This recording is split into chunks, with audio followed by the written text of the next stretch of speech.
Културната и уметничката продукција има општествена одговорност. Таа треба да критички да действува, критичко-естетски да действува во однос на сите аномалии во општеството.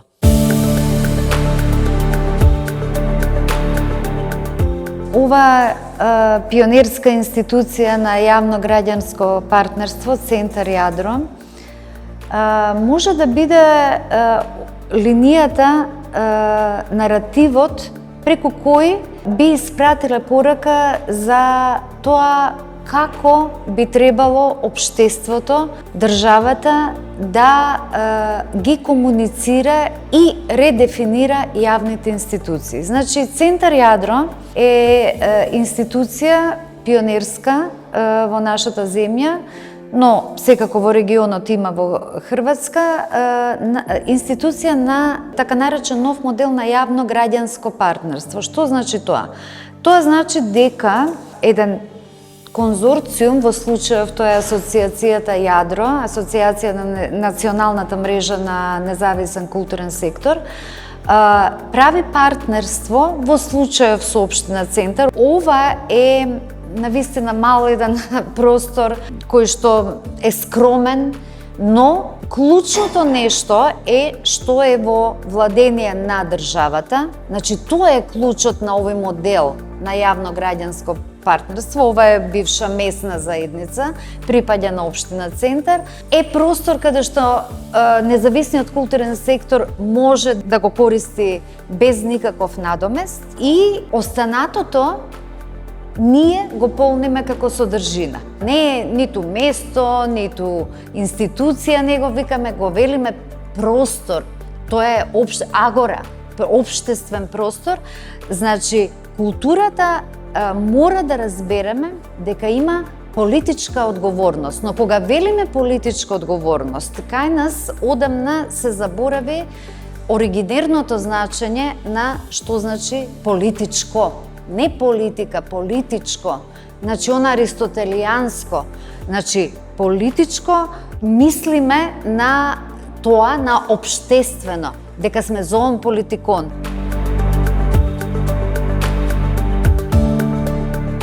Општина Центар е предводник во све, така и со ова заедничко здружување и остварување на овој прекрасен проект кој што неколку години трае заедно со Општината и Центарот Јадро, каде што преку ова каче возможуваме да граѓаните, невладите организации се искажат својата критичка мисла, може да направат одредени настани, представат некои своји изложби како општина. Сме и ќе продолжиме да ги поддржуваме сите оние жители кои што преку своето изразување, преку својата критичка мисла сакаат да се произнесат во општеството.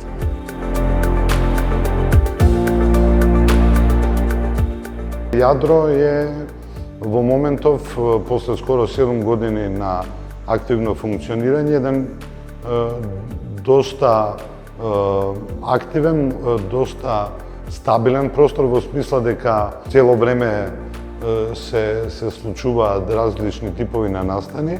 Повеќето се настани кои ние ги хостираме, сме домаќини, овозможуваме тие да се реализираат тука, но исто така во Јадро се случуваат и програми кои ние како креативен тим, ние сме тројца луѓе кои сме вработени овде, го креираме и тоа е така уште од самиот почеток.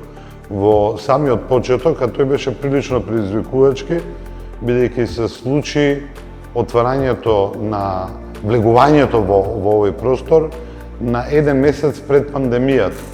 И тоа беше еден огромен предизвик, една крајно не секојдневна ситуација во која се најдовме не само ние како општество, туку целиот свет. И можете и најдете во некои други институции, дали приватни, дали јавни, многу работилници на теми кои официјалните курикулуми не ги покриваат, продуцирање на многу интересни програмски линии, како, не знам, работилници за аудиопродукција и театарски работилници, разговори со локални уметници. Тука се случуваат и доста промоции на книги, дебати, разговори, работилници веќе ги споменав.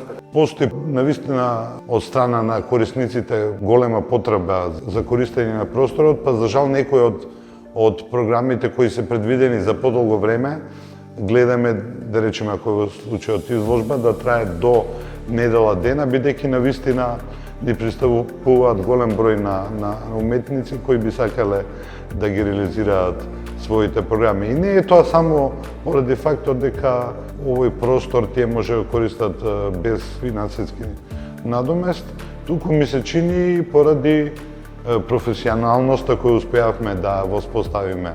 Како тим и релациите, односот со самите автори, тоа подразбира пред се почитување на тоа што го работат, а од друга страна сме отворени да им излеземе во пресвет во секој аспект на техничка поддршка, а некојаш и во смисла на продукција, ако за тоа имаме можност. Ние низ годините дури имавме и можност на повеќе наврати преку поголеми грантови кои ние како културен центар ги добивавме и да грантираме млади автори од различни области да преку тие грантови тие ги реализираат своите нови продукции.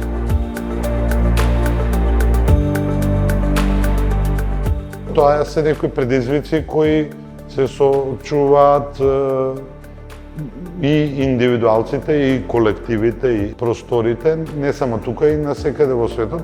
Ние и во нашата пракса тука се трудиме низ нашите програми, посебно како тим што ги создаваме, да ја вклучиме заедницата. Тоа е еден начин да се преминат некои бариери, но некои други работи кои се врзани со, не знам, алиенираноста од една страна, артифицијалната интелигенција, тоа се малку покомплексни работи за кои ми се чини и оние кои ги заговараат тие, да речеме, политики на АИ, не се, а може би сега ние не знаеме, свесни до каде се оди тоа, но мислам дека луѓето имаат потреба и покрај тоа, да креираат во живо, да се среќаваат во простори и оттаму до некаде сме сигурни дека јадро ќе обстане. Друга работа е дека нормално ние треба цело време да имаме програма која ќе ги привлекува луѓето да доаѓаат тука, а тој социјален сегмент, таа партиципацијска нишка што ние ја негуваме тука, дополнително ми се чини дека привлекува одреден број на луѓе. Ние имаме еден малски фестивал кој не би можел да постои без таа соработка со локалната заедница и нивната инволвираност во креирањето на програмите. Инвестирањето во културата е еден чин, би рекол, дури на патриотизам.